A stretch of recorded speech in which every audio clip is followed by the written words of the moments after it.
back, folks, to episode 20 of the Running Man Self-Regulation Skills and Self-Improvement Project podcast with your host, me, Dr. Armando Dominguez, PhD in health psychology, and also licensed professional counselor and adjunct professor at a local community college.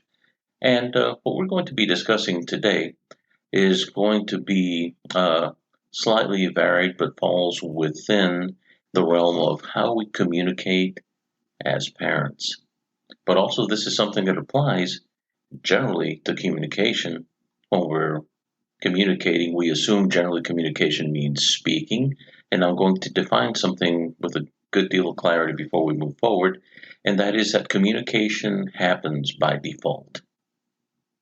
Whenever you walk at a distance and you see somebody and note their physical tension and can interpret based on their tone whether or not communication may work really well, or maybe it's going to derail, maybe it's not going to be a good time to communicate. We have been communicated to without having exchanged words, but rather by the interpretation of the information that's coming in from our environment that says, probably not a good time, they're kind of tense, or they look a little upset, or maybe I need to go and come back and do this later.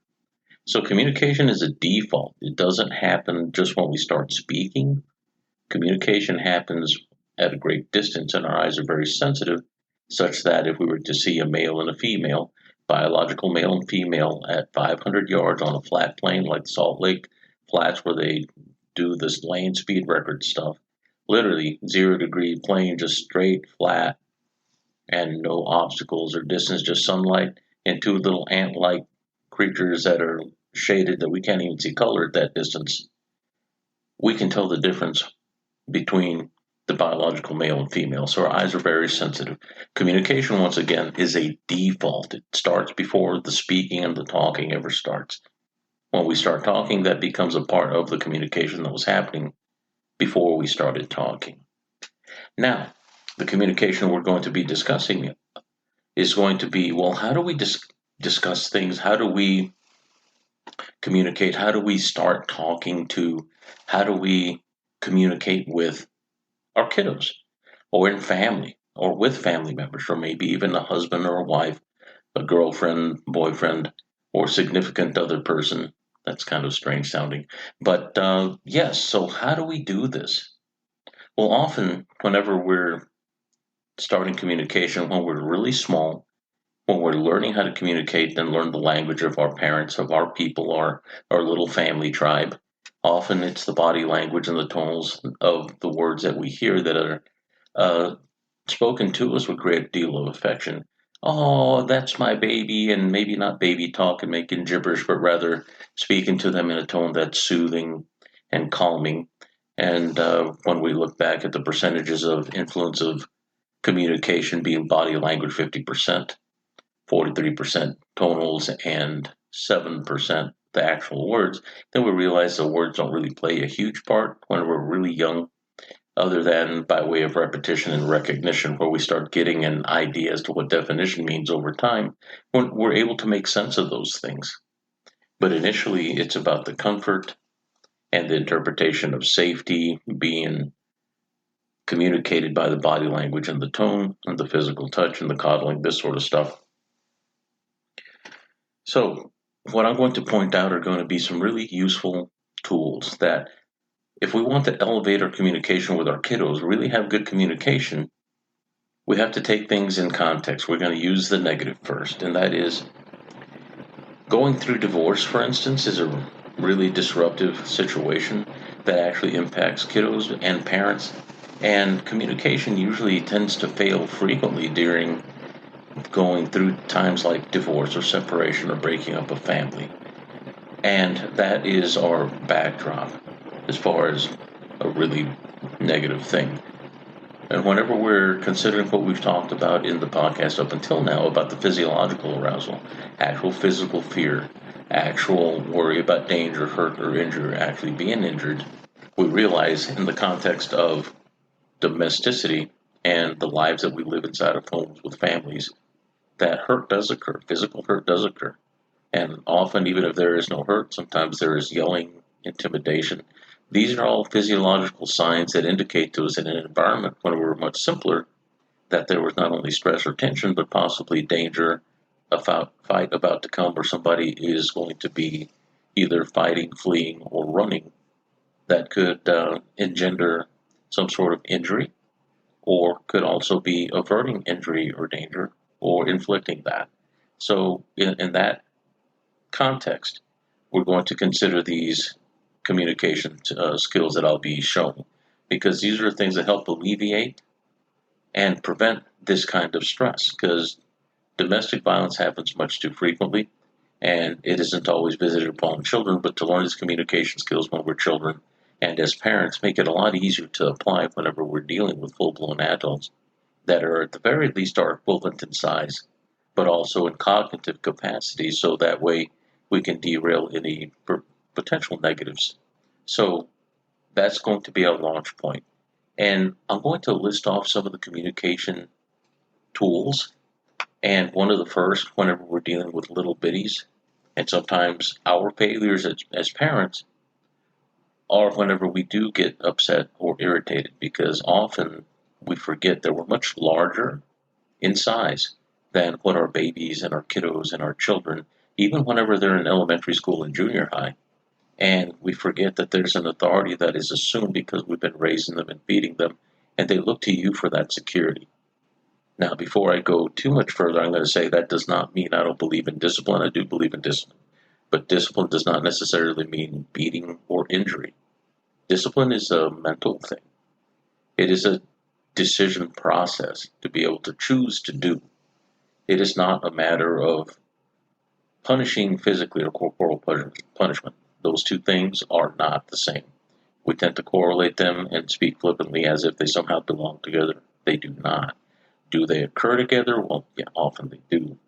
And we have to be intelligent in the way that we approach this, because this isn't meant to insult, but rather to add support to parents, good, bad, and different. And if somebody can improve or level up their parenting capacity by listening to this and sharing it, and maybe even listen to it with your kids, we have to understand that whenever we're parents, we're human and we're apt to make mistakes. And it's a humbling thing whenever we let our kids see us make mistakes, and that we own those mistakes, and we can say, hey, you know what? Didn't do that right, or I could have made a better decision, versus this assumed sense of I'm going to lose power if they see me make a mistake or fail, which is an absolute myth. But yet we buy into it because we fear losing leverage or authority. And when things get dicey, when they get tense, when they involve wherever there's communication or a lack of respect or trust, then those things become hard to control, in the sense of having good communication, having respect, and respecting of authority from kiddos to parents, and being able to wield authority appropriately without falling into being abusive or being traumatizing to those that we're trying to raise. And those are our kiddos, our loved ones, even our step kiddos, or maybe even nieces and nephews if you've taken the reign whenever something's happened to family. We're still dealing with a very simple human interaction that can become very complex quickly and intense and hard to manage. I'm acknowledging this and recognizing this.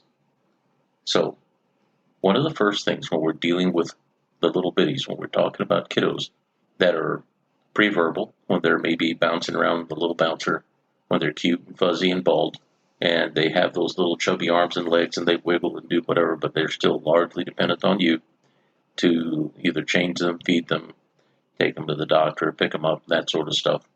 And up to about age 2 or 3, where kiddos start becoming verbal, but they don't have a complexity of lexicon in the sense that they don't understand the meaning of the words, but they understand the correlation with certain words. They say this, and they condition us to respond to them just like we condition them to respond to what we say.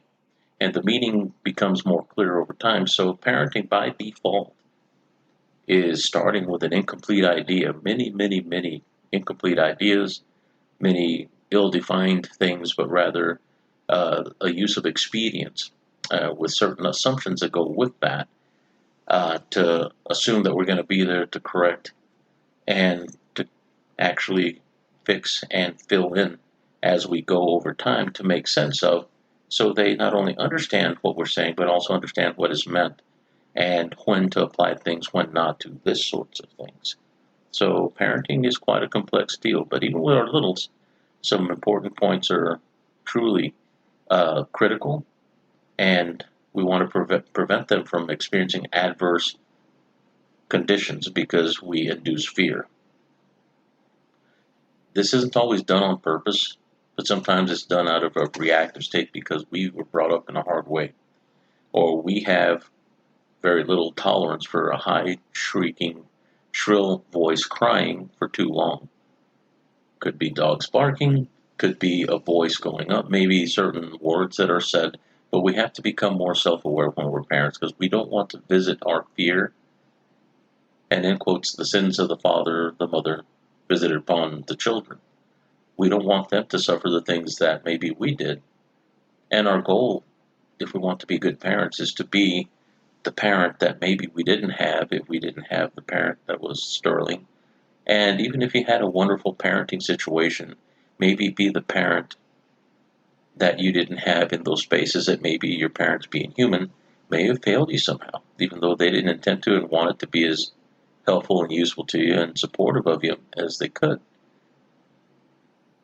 So the very first thing is whenever we're managing children, raising our children, rearing our children, is to try to monitor your voice. Just like whenever they're babies, we coddle them and baby sound them and all this stuff. We have control of our voice. When things get hard, we still have control of our voice. That is one of the projective things that even at a distance can frighten somebody, like somebody screams or yells. And just like when we hear a cry, we later on as parents realize which one is the annoyed cry, which is the manipulative cry, which is the hungry cry, and which is the I'm in pain cry, but I can't talk to you because I'm pre-verbal. So we learn those things, and they learn those things from us as well. So we condition them to recognize our voice tones, our tempos, and our cadence as we speak, and also what our body language looks like. And how many times do we spend with our face really close to a baby, where they're seeing mostly our shoulders, our head, and our hands reaching and touching, and smiling and cooing? I would say a lot. Not going to give you a definitive number because it varies, but a lot of time up close and personal with our face and neck region. And a lot of our body language and tonal is recognized through our face and our mouth and our eyes and the expressions. So a good thing to remember is, once again, manage your tone and how loud your voice is. If it's really abrupt, it could be startling, even though you may not mean to.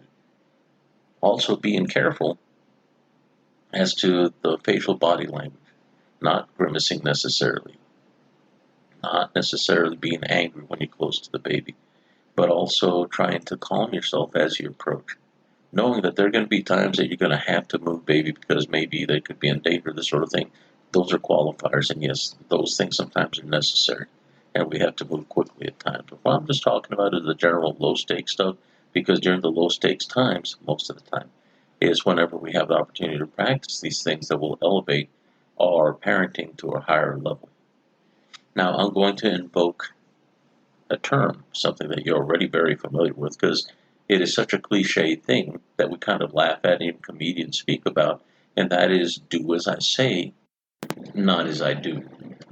This is a very important point, as often we want people, our little people, to follow along, and when we give instructions and prescriptions, do this, do that, that they do what we ask them to. But when kiddos are young, they're unsocialized. They don't know the rules. And you can demonstrate what the rules are, but they don't understand what they mean or the context. They just kind of follow along, and we teach them by our showing facial body language, and often full body language when there's displeasure, displeasing, this sort of stuff, if they do something they shouldn't. And sometimes that becomes a game because, ooh, look at what I made the big person do. And if you have a little adrenaline junkie, all of a sudden you realize, wow, they get excited and do that just so they can see me react. And it's an inverse conditioning sometimes. They train us at times, don't they? And that is kind of funny.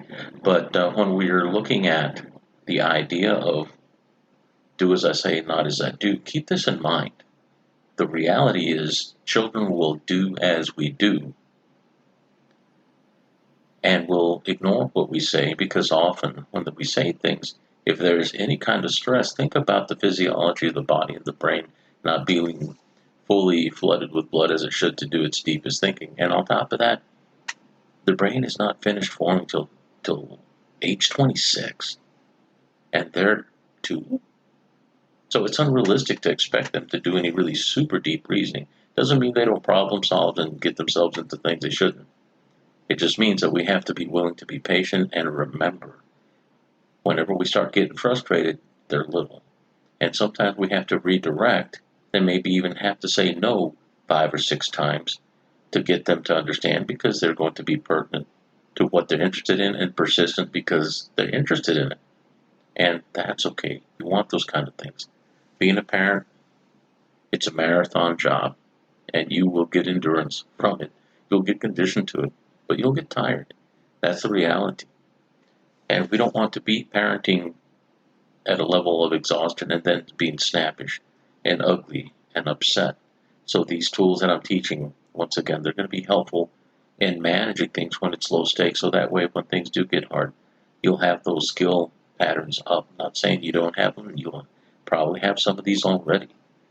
But I also know there are a lot of people out there that don't have them at all. And I speak them frequently. And I want to serve them. And if you know somebody that listens to things like this, but you know that they could benefit from this, please give it to them. Even if it's somebody that doesn't, but they may know somebody, please share it. That's something that is a goal of mine with this podcast in particular. So, moving on from that, what we're going to say is that paying attention to your tone is very important. And often I hear a lot of, in quotes, experts that tell people, and they're not wrong, it's just they never clarify, and I'm going to clarify this. They tell people to get down on their level, in quotes. My air quotes are being flexed right now.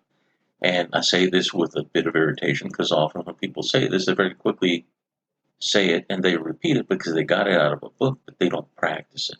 And I've seen it. Part of it's because they assumed it was just a matter of talking to them. And sometimes people apply this within the school system when kids already more mature and have language capacity. But what about the littles, the preschool age? This is when a lot of our behaviors and a lot of our personality is shaped and formed, that becomes who it is or whom it is I'm going to be when I get all grown up, when we arrive there. Lord willing, we all get there. So getting down on somebody's level is not just merely dumbing down the message or simplifying it, which that's okay, and yes, that is applicable and useful. Please do that. Simplify the message and match the message to the level or degree of understanding, and know that we're going to be working with an incomplete idea sometimes, with the assumption that we're going to be there to complete the idea as they grow, as we rear them further, as we experience life together. The part that's not explained, that's left out, explicitly left out, that works hand in hand with this, is that whenever we're experiencing a meltdown or an upset of them, not us, but them, we're seeing our little ones having one of those days, being able to get on their level in the sense that we're able to communicate with them, knowing that if they're in the middle of yelling, you're probably not going to be communicating words very well.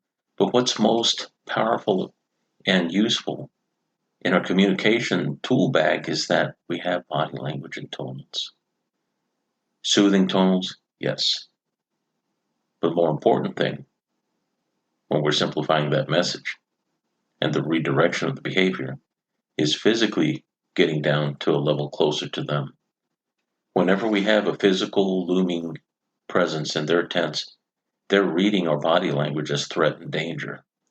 You like to think and rest very comfortably in the idea that you and, in quotes, mom or dad or parent or grandma, but yet you're standing over them and they're under stress. They are seeing us as a physical object that's much larger, and that turns on those feelings of fear and shunning and lack of trust, and that's hard on a little one, especially when they're melting down.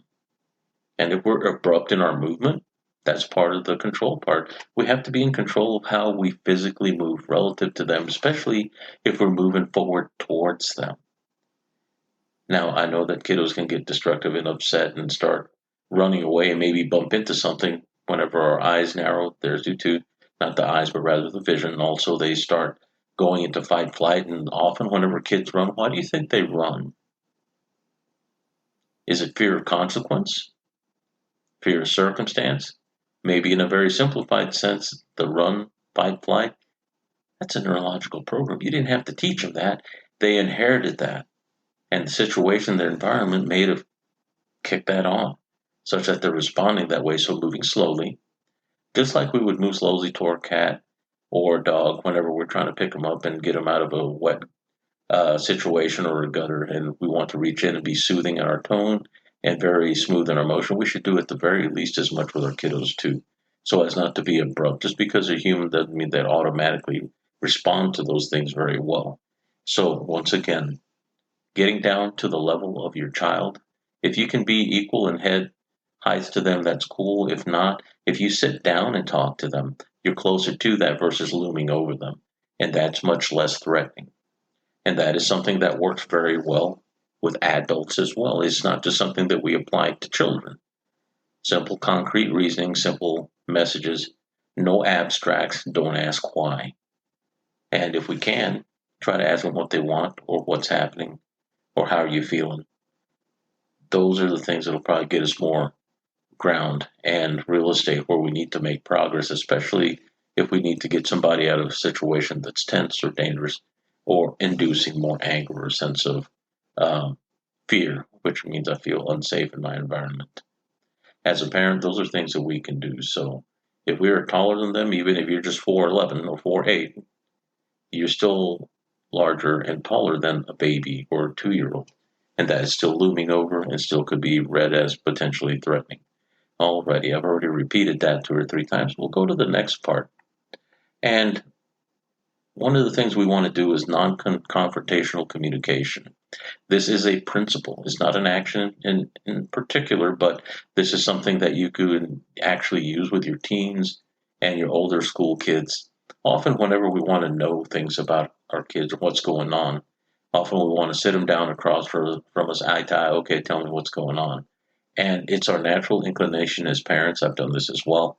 And I don't do this anymore because I realized, well, it didn't work so well. But whenever we are not facing the same direction, the eyes do not give them a cue of stress or tension or authority. Often kiddos will shut down while we're looking at them. And one of the things that we have a misunderstanding of is the fact that if somebody, and this isn't just a cultural thing, but if somebody's looking at us, they're paying attention. Nothing could be further from the truth. Whenever we realized years back that we thought there were just 11 different learning styles, there's something closer to the number of 72, 73 different learning styles. And also, when we attend to things, not everyone attends by looking first. If someone is primarily visual, I tend to look at what it is I'm working with, and I will not physically touch anything until I hear the instruction while I'm looking at it. The tactile or putting my hands on is third on my learning scale as far as which one comes first. So I'm visual, auditory, and then third, kinesthetic. Some people have to have their hands on stuff, and they will listen to the instruction, but they won't look at what they're doing. And it can vary, but the misunderstanding that people have to be looking at you to be attending, you could be very well shutting down their ability to listen and remember what it is you're saying. And if there's tension or body language that indicates that you're stressed or tense, yep, it's going to speed that along even faster in a direction that you don't want. And communication will become not only frustrating, but also pointless and useless. So we don't want to do that. Being sensitive to how your kiddo listens best.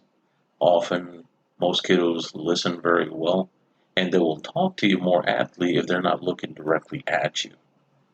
And this plays into the size part as well that we're just talking about, getting down to someone's level. A good point is that if you ever go into the store, you have a kiddo, hey, you want to go to the store? Let's go shopping. Let's go get something to eat or go get stuff for dinner. And they're like, okay, I'll go along. And whenever they're in the back seat, you're driving them like a chauffeur, or even in the seat next to you if they're big enough to sit in the front. Often just by listening to music and not even asking anything in particular, things will start coming out. They might start sharing stuff whenever there's a sense of equivalence and genuine comfort whenever you're going somewhere, versus digging and prying It'll come up. It just requires that we play the long game, so to speak, and understand that at some point when there's that safety and comfort level that's reached, that they will speak to you. And that also encourages trust because they're feeling that you're allowing them to talk whenever they're ready versus on your time frame. So that's a very important thing. The next part is going to be whenever we're controlling ourself, our body language, and our tonals. Uh, Also, what it is that we're saying, the message, by simplifying, those are wonderful things that work together. Some of the things that aren't spoken of, and we talked about the physical presence and lowering your physical body size, making it smaller and on their level. This is part of this, but what we're going to call proxemics or distance has to do with how close or how far somebody is from you. Controlling that distance, if somebody is particularly tense and they're agitated, a lot of times we tend to take a very angular body position and cross our arms sometimes almost automatically. Or we get physically tense and thrust our arms down to our side. Sometimes we may even ball up our fists. Being very self-aware of what our body language is, but proxemics, being able to control that distance. If I am feeling like I cannot control communication in the sense that I'll be able to have a productive communication without getting emotional or angry, if I feel I can't do that, then distance is the key. Being able to keep that distance, and that distance should be no less, once again, no less than their arm distance plus your arm distance and 6 inches between y'all's fingertips. That is minimal distance, assuming you're going to try to communicate. If things are generally tense, you don't even want to do that, and a little further is okay.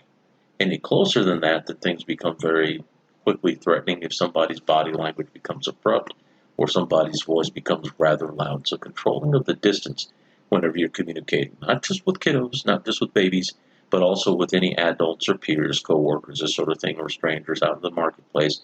Often, whenever there's a sense of comfort, even that comes down. You don't have to be sticking your arm out and doing the Heil sign. You might scare somebody. But if you get kind of a visual idea as to what is comfortable, and your body already knows this, by the way, that'll give you a sense of, okay, I feel safe in the situation, and allows you to have a sense of not only self-control, but distance control relative to communicating, especially if you're talking to somebody about something that's uncomfortable, and you can see them from the top of their head to the bottom of their feet, and it gives you at least a good solid 3 or 4 steps if you need to, if it gets to that point. Once again, we're talking about domestic settings and situations, even out in public, where things can happen and they can very quickly become suddenly violent. And this isn't just about violence, but rather the fact of the matter that it potentially could, no matter how soft or how well-meaning situations may be, even a kiddo's birthday party. Things can go south very quickly with the wrong element, and it could even be family. And once again, those are just the facts of the matter. The next thing, not only is controlling distance important, but also controlling your movement. These are haptics. Haptics are the things that have to do with how we move. Not the fact that we're moving our body entirely, but the fact that the quality of our movement. Are we abrupt? Are we tense? Are we closed off? Are we twitchy? Are we moving slow? Are we moving fast? Are we moving in a sense that we're quickly closing distance? And are we moving with the facial body language that says, I'm upset at you and I'm getting closer to you? And controlling of these haptics make us seem more at ease. Control does not mean tense. It just means that you're choosing to put on the air of comfort and confidence if you can. And if you are, naturally you'll do that. But if you have to work at it a little bit, that's okay too. That's part of the getting along to get along. But whenever we're dealing with important communication that we may have with children or with people, when it can become critical, these points become exceedingly useful but very powerful as leveraging tools to be able to increase our success in communication, also increasing the success of receiving good communication as well. It makes us a better listener because we have our foundational sense of distance relative to our safety accommodated, and that's an important thing once again. So, some things you pay attention to whenever we talk to kiddos is that whenever we're speaking to them, keeping things simple. Yes, it doesn't mean dumbed down, but also that our body language matches our tonal. And whenever we are dealing with our kiddos whenever they're having a hard time. Don't let them lead you with their emotional intensity, because it can become intense and we can very well mirror them. We have to understand that we have mirror neurons, that we subconsciously will start acting and doing as others that are around us, like people in a waiting room at the doctor. One crosses their legs, next thing you know, people's feet are crossed, their legs are crossed, and it kind of moves like a mental virus or contagion of sorts. It doesn't happen fast, but it's very subtle if you pay attention. It's kind of weird. If you're a people watcher, it's entertaining, but it's also very telling. So much of how we lead, what we do, is more important and has more leverage than what we say. So it's not that our kids are being defiant of us. We are wired to pay attention to what people do. This is vicarious learning, observational learning. So what we show is what our kiddos are going to show us. They'll get the qualitative stuff. They'll get the stuff that is suggested by verbiage as they get older. They'll get more of that. But by default, the body language speaks and holds sway. The distance speaks and holds sway. The quality of your movement, your haptics.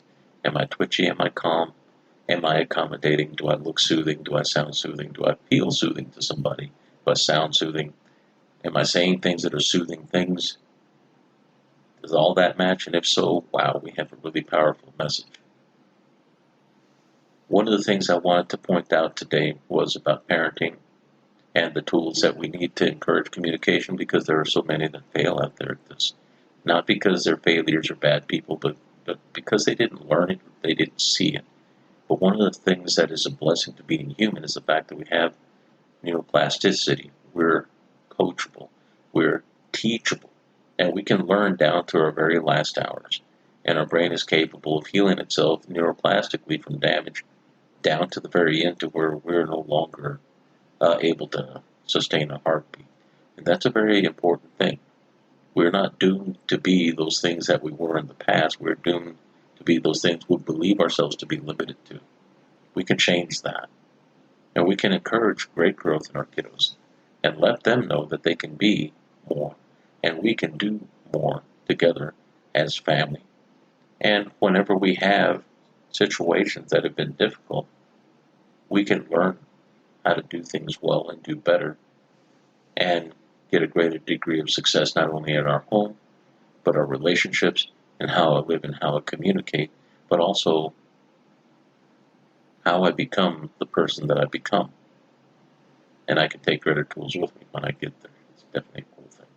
So for now, we're going to go and close this podcast. Once again, follow and share if you know any parents or any potential parents or people that are kids that you think may benefit from this. Please share it. Pass it along. And I definitely would encourage any one of y'all to send me some feedback at the email runningmangetskillsproject@gmail. And I would certainly love to hear from you, and I'm hoping all of you are doing well and walk well. Take care.